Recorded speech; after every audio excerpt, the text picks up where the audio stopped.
RCF.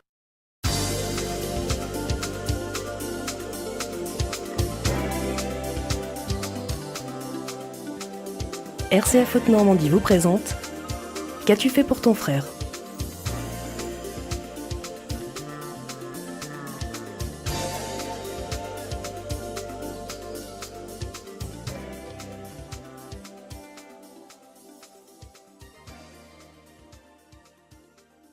Aujourd'hui, dans l'émission Qu'as-tu fait pour ton frère, Rudy Pupin et Valentin Bonjean sont rendus à Charleval, où se tiennent tous les mercredis les ateliers de l'association Outils en main. RCF Haute-Normandie, la joie se partage.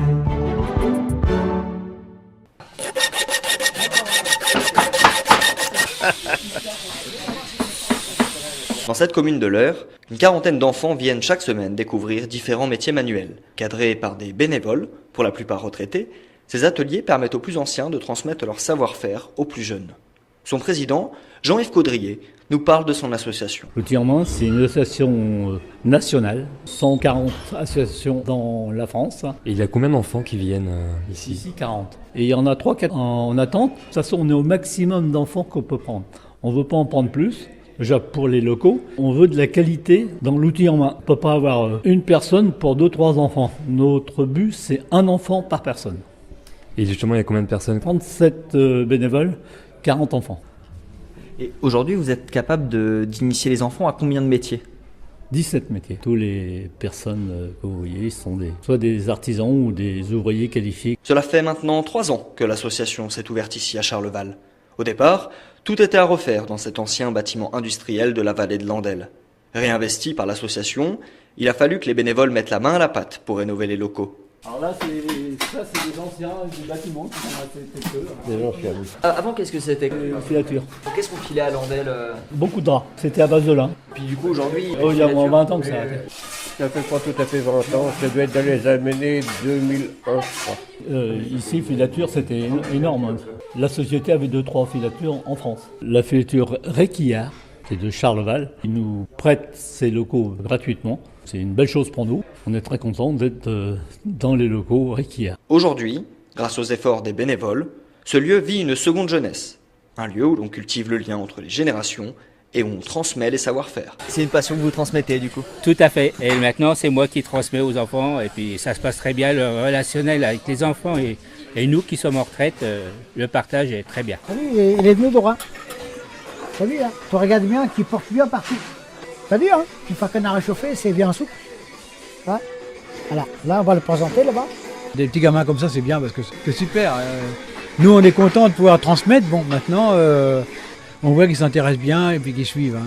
Ça a du mérite. C'est vrai qu'ils sont dans le coup, il n'y a pas de problème. Hein. L'association permet aussi de conserver ou de recréer du lien entre les personnes. Les amitiés se créent et le bouche à oreille fonctionne. C'est par ce biais que Monique Fessard et Gabriel Corde en sont venus à s'engager dans l'outil en main. Après mon service militaire, je suis rentré dans l'éducation nationale. Voilà. Et puis j'ai terminé à Fleury-sur-Andelle au collège. Et puis maintenant, c'est la retraite. Je me suis fait embaucher ici. J'ai des copains là, tout ça. Viens avec nous. Puis voilà. Moi, je suis là depuis presque le début. C'est mes petites filles qui ont voulu à tout prix que je vienne là. Comme je suis toute seule, ma petite fille m'a dit plutôt que de t'embêter, tu vas avec Sonia à l'outil en main. Et puis là-bas, tu pourras faire de la cuisine. Alors je suis venue faire de la cuisine. Qu'est-ce que ça fait de transmettre votre passion aux plus jeunes ? J'adore les enfants. Alors d'être avec eux, c'est une joie. Et je m'ennuie le mercredi quand je suis pas là. Et quand ils sont avec moi comme ça, c'est un petit peu mes petits-enfants. C'est toujours une joie d'être avec eux. Hein. Les ateliers de l'association encouragent la découverte et développent la curiosité. Les enfants viennent découvrir des métiers inconnus ou autour desquels peuvent subsister certains préjugés. Marius et Nolan nous parlent de leur activité de cette semaine. Pourquoi tu es là aujourd'hui ? Qu'est-ce que tu fais là ? Je fais du tricot. T'aimes bien ? Oui. Pourquoi t'aimes bien le tricot ? Parce que c'est marrant, que c'est doux. Et toi, qu'est-ce que tu fais aujourd'hui là ? Je vais faire un pot à taille crayon, je tresse en fait le film et après on le mettra autour d'un verre. C'est toi qui as choisi de faire du tricot ? C'est la dame qui fait l'activité, qui organise tout, qui nous dit dans quel atelier on va. Ça te plaît bien de faire du tricot ? Bah oui. T'as déjà fait d'autres activités ici ? T'as testé quoi ? La menuiserie, la plomberie, l'électricité, la couture, la cuisine, jardinage. Et puis toi Marius, qu'est-ce qui t'a plu le plus parmi tout ce que t'as fait ? La menuiserie, la maçonnerie et la la mécanique. Tu as préféré la mécanique au tricot? Bah le tricot c'est bien, mais je préfère la mécanique. Il est 15h et tout le monde s'affaire. À chacun son métier, à chaque métier son espace. Il faut dire que 80 personnes sont présentes aujourd'hui dans les locaux. Et pour garantir la sécurité et la bonne humeur de tous, il faut de l'organisation. Donc là, c'est la décoration. Là, on fait de la peinture et on fait de la pyrogravure. Donc ça, c'est la partie électrique. La partie menuiserie, c'est fait dans notre local. Ici, c'est la partie maçonnerie, carrelage et le charpentier et le couvreur. Donc sur le site, on fait des travaux de peinture, on fait des travaux de maçonnerie. C'est la radio là. Là, c'est le plombier. Voilà. Alors ici, c'est le... Ça, c'est la partie plomberie, vous voyez. Ici, c'est, on va dire, espace vert. Mais l'hiver, il faut du travail d'intérieur. Et combien de métiers au total de représenter Oh, il y a 17 métiers, 18 métiers. On a de la chance parce qu'on a beaucoup de bénévoles qui fait la qualité des ouvrages qui sont faits. Toutes les 3 semaines, les enfants changent d'activité et gardent leurs œuvres d'art en souvenir. Cette semaine, Romane, 10 ans, découvre la chaudronnerie. Qu'est-ce que tu fais là du coup, Romane? Je fais des feuilles pour que mon escargot mange. Son escargot mange. Oui, parce que j'ai fait un escargot la semaine dernière. Puis il est là ton escargot, il est dans le coin? Là, il n'est pas fini. D'accord, ok. C'est quoi comme matériel? De l'acier et de l'alu. On va souder l'escargot. Alors on va lui faire une petite assiette, on va mettre des feuilles. Alors il les découpe, il donne la forme et moi je les aide. Parce que là c'est un dégrossi, là on va bien l'affiner pour qu'elle soit bien jolie. Ça se passe bien avec les enfants, ils sont contents, ils nous demandent à chaque fois de faire des nouvelles choses. Tout le temps. Mais on est toujours dedans parce que même encore à mon âge, je travaille toujours.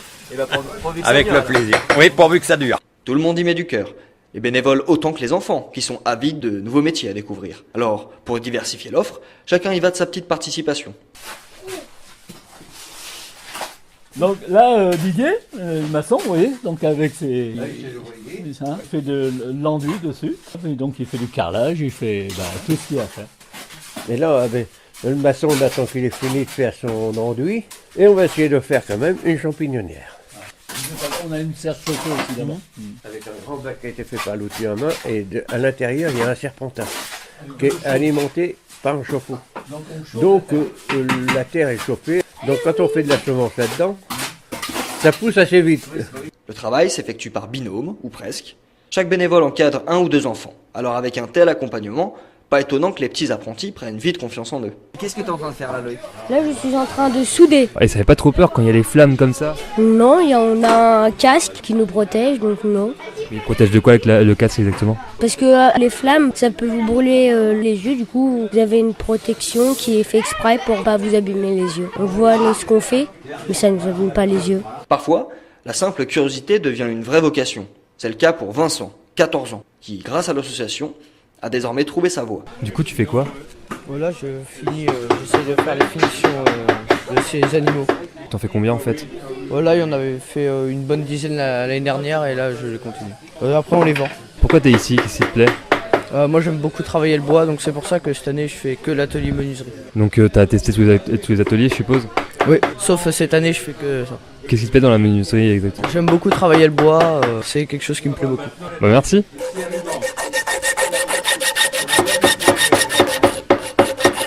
Le grand, là, il m'a dit je veux faire menuisier. Ah ben je dis t'es un gars bien quoi. Des histoires comme celle de Vincent, l'association en connaît chaque année. Des dizaines de ces bons gars parviennent, grâce à l'outil en main, à s'orienter vers les métiers manuels. Un grand merci aux bénévoles et à Monsieur Caudrier pour nous avoir reçus dans leurs ateliers. Chers auditeurs, restez avec nous. Dans quelques instants, Monsieur Lefébure, fondateur de l'outil en main dans la vallée de Landelle, sera au micro pour répondre à nos questions. Tout de suite, nous recevrons Pierre Lefébure, fondateur de l'association L'outil en main à Charleval.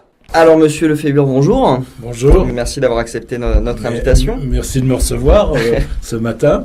Je vais vous laisser dans un premier temps vous présenter. Monsieur Lefébure, qui êtes-vous? Bon, aujourd'hui je suis retraité après une carrière professionnelle dans le domaine de la métallurgie. J'étais président de division dans mes dernières fonctions dans le groupe Manoir Industrie, qui a une usine notamment dans la région. Et donc j'ai cessé mes activités professionnelles en 2013. Et donc à la suite, souhaitant rester actif, j'ai repris toute une série de missions bénévoles, dont la présidence d'un groupement de chefs d'entreprise. Nous avons aujourd'hui dans ce groupement une soixantaine de chefs d'entreprise qui se réunissent régulièrement sur des thématiques variées. Bon, c'est un groupement qui est très vivant. C'est un groupement qui est ancien, qui a plus de 80 ans, qui avait été créé pour permettre aux chefs d'entreprise à l'époque de ne pas se piquer du personnel. Donc c'est assez marrant d'entendre cela aujourd'hui. Et donc vous êtes à l'origine de l'implantation de l'outil en main dans la vallée de Londelles. C'est bien ça. L'outil en main, il faut savoir que c'est un groupement d'associations qui couvre en fait plus de 150 associations locales. Donc ce que nous avons créé dans la vallée de Londelles n'est pas unique. Vous retrouvez cela un peu moins en Normandie que dans d'autres régions. J'avais eu l'opportunité en fait de découvrir cette association sur le site de Vernon et j'ai trouvé que cette mission très sympathique et très bénéficiaire à la fois pour les jeunes et pour les bénévoles. Donc, comme vous le savez, cette association a pour vocation d'initier des jeunes de 9 à 14 ans au métier manuel, comme on dit, dans de vrais ateliers et avec des artisans généralement retraités qui interviennent bénévolement. Le projet de cette association L'outil en main, il est né à Vernon. Et alors, comment est-ce que par la suite, les démarches se sont mises en place ? Quelle personne est-ce que vous avez contacté pour pouvoir monter ce projet, monter cette association ? Ça s'est fait assez rapidement, en fait, après la visite que nous avions faite des ateliers de l'outil en main de Vernon. Je me suis dit, en fait, le territoire de la vallée de Londelles, qui souffre quand même économiquement, mais qui est un ancien territoire industriel, vraiment était la cible parfaite pour créer un outil en main. Oui, tout à fait. De mémoire, on y foulait le lin, c'est ça ? Il y avait énormément de filature, et puis également une activité dans le domaine de la métallurgie assez importante, quoi. Donc c'est vraiment un territoire d'ancienne industrie, quoi, qui a beaucoup souffert ces dernières années. Et donc je me suis dit, pourquoi ne pas démarrer une telle initiative sur ce territoire ? On trouvera sans aucun doute les artisans bénévoles, aujourd'hui retraités. Donc on s'y est mis assez rapidement. Vous me posiez la question, comment on a fait cela ? Bon, moi-même, je ne suis pas manuel du tout. Donc il me fallait trouver quelques artisans pour démarrer. Et donc j'ai eu la chance de pouvoir compter sur Monsieur Caudrier, que vous avez rencontré hier, qui, à force de conviction, a fini par accepter de prendre la présidence en fait de cette association. Et puis, au départ, on a quand même dû beaucoup travailler pour trouver des jeunes, donc aller présenter l'association auprès d'établissements scolaires, faire des articles dans la presse, communiquer en tout cas. Et donc, assez rapidement, on a pu démarrer. Tout cela remonte début 2015. 3 ans que c'est la 3e année scolaire. Et donc, on pensait démarrer tout petit avec 3-4 jeunes et quelques artisans. Et c'est pas vrai. Après quelques mois, on a démarré à 15 jeunes. Et on avait trouvé aisément une dizaine d'artisans. Donc, le territoire se prêtait vraiment à cette initiative. L'initiative a plu, en tout cas. Oui, tout à fait. Il était très rapidement relayé par les mairies, ainsi de suite, qui ont découvert cette activité et qui ont trouvé cela assez sympathique. Très rapidement, il y a eu un engouement autour de cette association qui aujourd'hui est reconnue vraiment régionalement, quoi. Cet engouement des jeunes, comment est-ce que vous l'expliquez ? À quoi il serait dû ? Ça dépend des jeunes. Il y a plusieurs raisons à vous donner. Il y a des jeunes qui en fait sont déjà dimensionnés en fait pour choisir ces métiers manuels. Il y en a d'autres où c'est les parents qui ont poussé un petit peu les jeunes, plutôt que faire du football le mercredi après-midi, plutôt faire de la musique. Pourquoi ne pas apprendre en fait à manipuler dans des ateliers certaines fonctions. Voilà, bon, donc c'est assez variable, quoi. Mais en fait, c'est plus le bouche à oreille qui a fait, dans les écoles notamment, les jeunes qui participaient disant aux copains, écoutez, moi je suis dans une association qui est formidable, on coupe du bois, on crée un réseau électrique, enfin on fait pas mal de choses. Et donc c'est le bouche à oreille qui a fait qu'on a eu de plus en plus de jeunes. D'accord. Et le bouche à oreille des jeunes entre eux. Aujourd'hui, comme vous l'avez probablement compris hier, on a, je crois, 36 jeunes ou 38 jeunes inscrits. Et on a une liste d'attente pour des jeunes qui souhaiteraient nous rejoindre.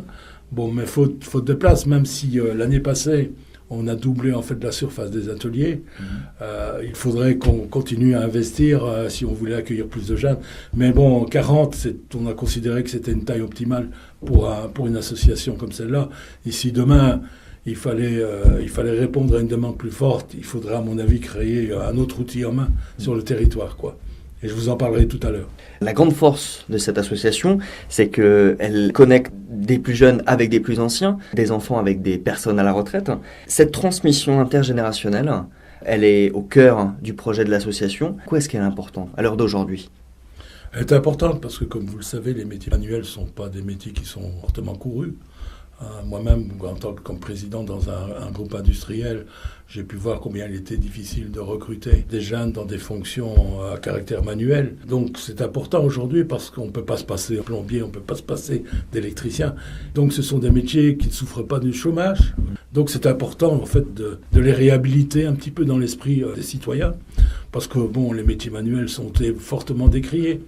Donc ça, c'est une première chose. Et puis vous dire, au niveau de l'association nationale, il est démontré que 40% des jeunes qui sont passés dans un outil en main deviennent soit artisans, soit, en fait, prennent une carrière dans le domaine manuel. Donc, on qualifie généralement, en fait, l'outil en main comme étant une espèce de pré-apprentissage, en fait. Ces jeunes-là, qu'ils embrassent par la suite une carrière dans les métiers manuels, dans les métiers de l'artisanat ou qu'ils ne le fassent pas, le fait d'avoir cette expérience, ça doit sans doute aussi leur donner confiance dans les savoirs manuels qu'ils ont. Par exemple, quand il s'agit d'ouvrir une boîte électrique, de faire des montages électriques. Vous avez tout à fait raison. Pour le moins, en fait, les jeunes qui sont passés à l'outil en main, qui ont passé 1 an ou 2, bon, ces jeunes, pour le moins, gagnent la possibilité, en fait, effectivement, de faire des petits travaux. Et c'est assez marrant de voir parfois les parents se réjouir de voir l'enfant pouvoir réparer une prise électrique ou réparer un meuble. Ça, c'est à tout le moins ce qu'ils gagnent en nous rejoignant, en fait, dans cette association. Et pour le plus, bon, c'est ce que je vous disais, donc certains qui entament une carrière dans ce domaine, quoi. En tous les cas, ça les rend plus autonomes, c'est ça? Tout à fait. Et on a eu des jeunes qui étaient en grosse difficulté scolaire et que vous le disiez, qui reprennent fortement confiance grâce à l'outil en main. Parce qu'en fait, il y a une relation enfant-grands-parents dans cette association. Donc les jeunes se trouvent confortés par la gentillesse en fait de nos bénévoles, ok, et ils ont une relation qui est tout à fait différente de celle qu'ils peuvent avoir à l'école avec leur maître. Donc oui, c'est également un élément de reprise de confiance dans leur activité. Il y en a des jeunes qu'on a pris la première année et dont les parents se plaignaient énormément des attitudes un peu rebelles. Et qui aujourd'hui sont partis maintenant dans une formation dans le domaine, je crois, électrique, effectivement. Donc oui, c'est une belle réussite dans ce terme. C'est vrai que ça permet d'offrir une canalisation en fait à des jeunes qui vont peut-être avoir des comportements à problème, c'est ça? Oui. Retour dans l'émission Qu'as-tu fait pour ton frère, où nous retrouvons Pierre Lefébure, fondateur de l'outil en main dans la vallée de l'Andelle. Aujourd'hui, le gouvernement en France est dans une politique de valorisation du numérique, des carrières dans le numérique, autant dire à l'antipode du coup des savoirs manuels. Est-ce que la place que les savoirs manuels occupent à l'heure actuelle dans l'éducation nationale, le fait qu'ils soient de moins en moins présents, est-ce que c'est une bonne chose? Est-ce que c'est quelque chose de compréhensible? Est-ce que vous avez un avis sur cette question? Ce que vous dites, c'est un élément qui m'a fait par le passé un peu souffrir, parce que je me suis occupé dans mes fonctions, notamment sur ce territoire, d'un forum des métiers. Et en fait, dans le comité de pilotage en fait de ce forum, nous avions des enseignants, et lorsque je prononçais le mot apprentissage, c'était directement rejeté, c'était devenu vraiment un gros mot, parce que l'éducation nationale rejetait en fait cette notion d'apprentissage des métiers manuels. Et c'était voué uniquement pour des jeunes en énorme difficulté scolaire, okay, qu'on balayait dans l'enseignement technique, pour faire un métier manuel. Aujourd'hui, le gouvernement pousse effectivement des carrières dans le numérique, dans les nouveaux métiers technologiques, mais il pousse énormément aussi le retour à l'apprentissage. Et donc aujourd'hui, le gouvernement a repris en fait le message, et aujourd'hui, ils essayent de réhabiliter. Donc l'éducation nationale a changé un peu de discours. Ça sera long, ça sera difficile, mais je crois que pousser tous les jeunes au bac, c'est peut-être une hérésie, enfin en tout cas au bac général, c'est une hérésie. Les métiers manuels, les métiers techniques, le pays en a besoin. Et donc, il faut effectivement y revenir, quoi. C'est vrai que ce qui est incriminé peut-être dans cette situation, c'est la hiérarchisation entre le bac général qui serait le saint des saints et le bac professionnel qui serait plus un bac un peu au rabais, c'est ça? Exactement. Qu'est-ce que vous faites aujourd'hui avec un bac général? Rien du tout, quoi. Il y a beaucoup de jeunes qui sont après en grosse difficulté parce qu'ils ne savent pas où s'orienter. Alors que s'ils étaient orientés dès le départ en fin de collège vers un métier manuel, bon, ils connaîtraient beaucoup plus de succès, seraient beaucoup plus heureux, quoi.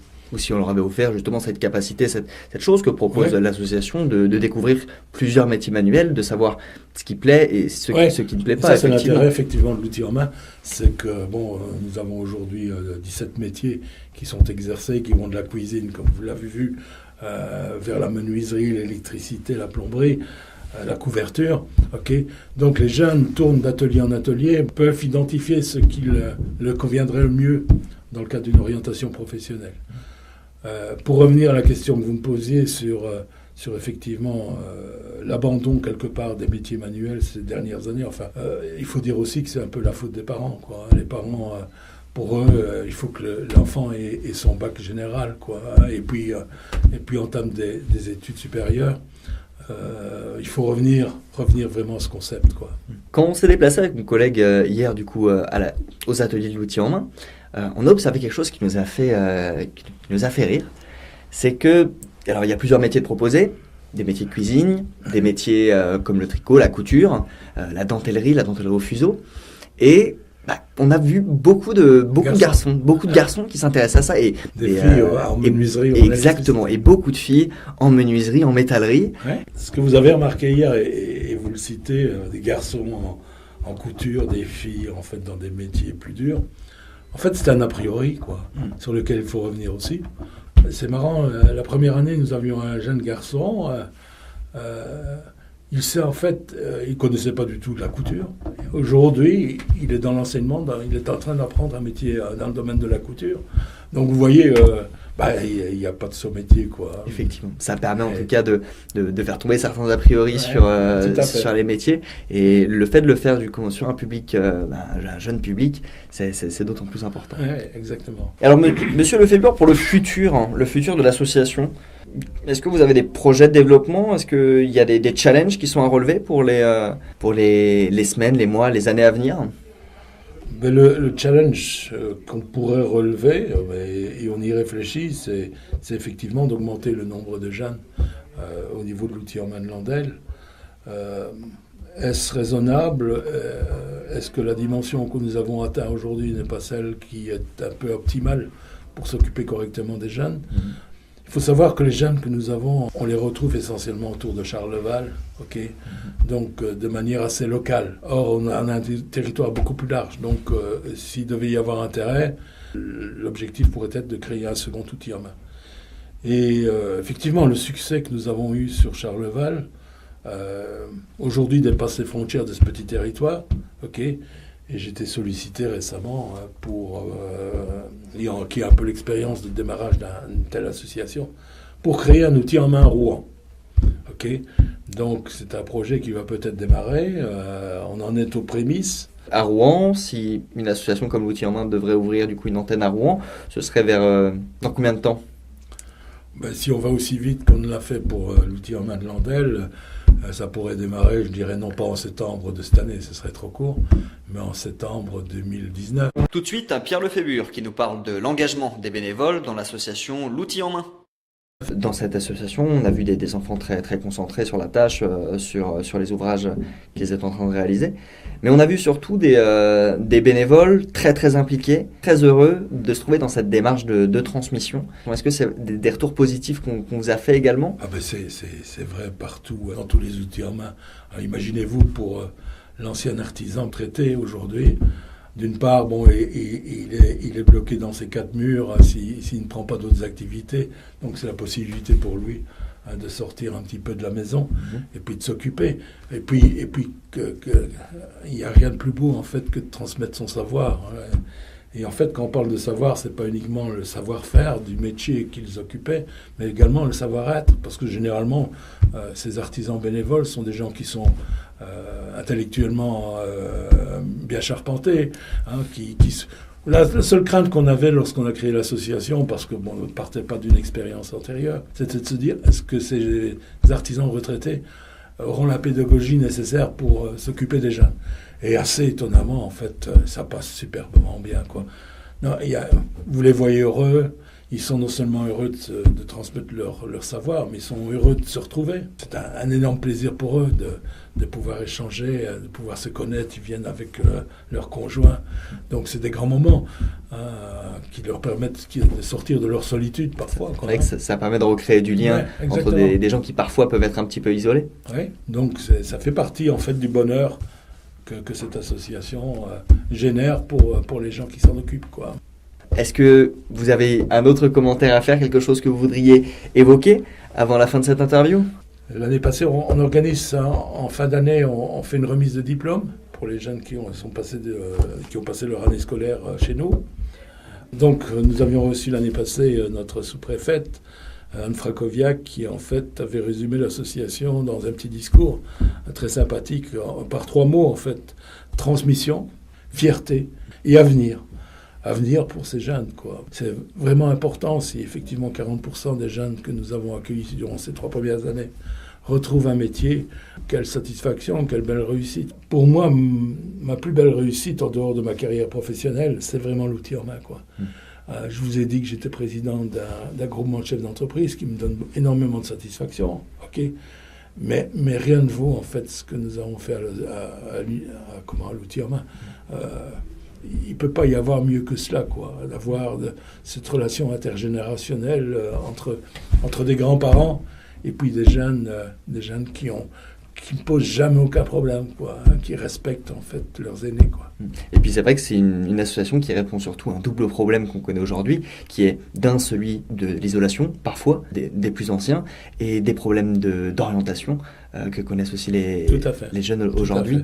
Et donc en soi, c'est vrai que l'outil en main, cette association, il répond parfaitement en tout cas.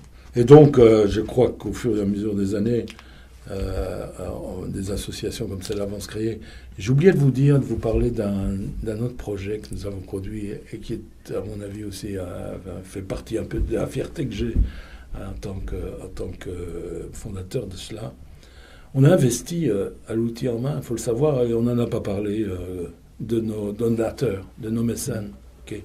On n'aurait pas pu faire ça, en tout cas dans l'Andelle, si on n'avait pas eu des groupes comme le Crédit Agricole, comme Bouygues, comme AG2R, la mondiale, comme Point P, comme le Quincaillier Cetin. Et j'oublie bien entendu peut-être le principal, c'est celui qui nous a permis d'occuper ces locaux gratuitement depuis 3 ans. Et je crois qu'ils nous donneront la possibilité de poursuivre et qui en plus nous font des dons en espèces.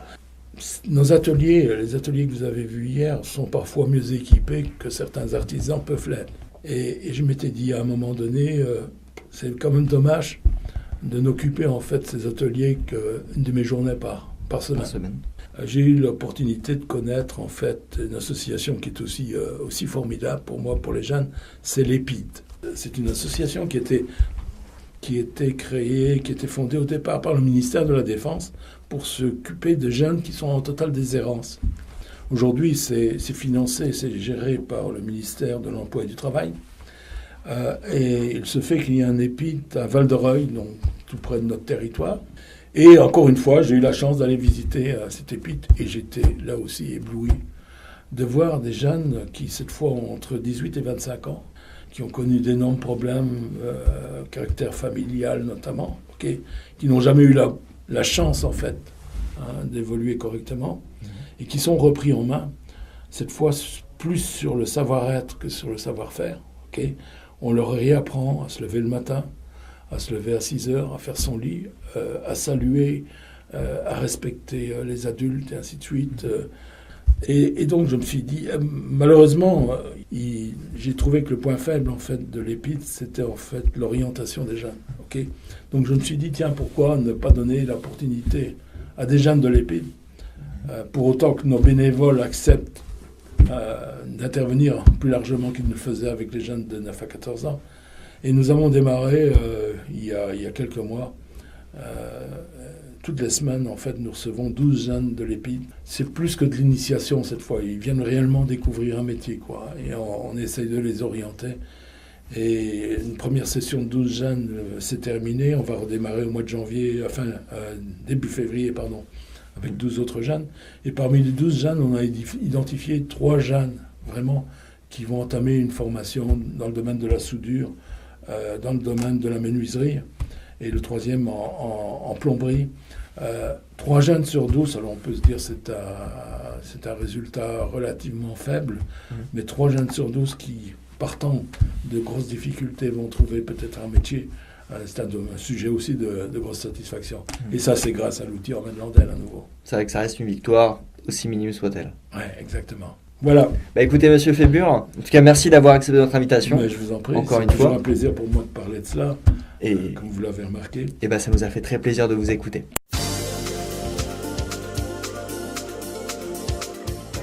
RCF Haute-Normandie vous a présenté Qu'as-tu fait pour ton frère ?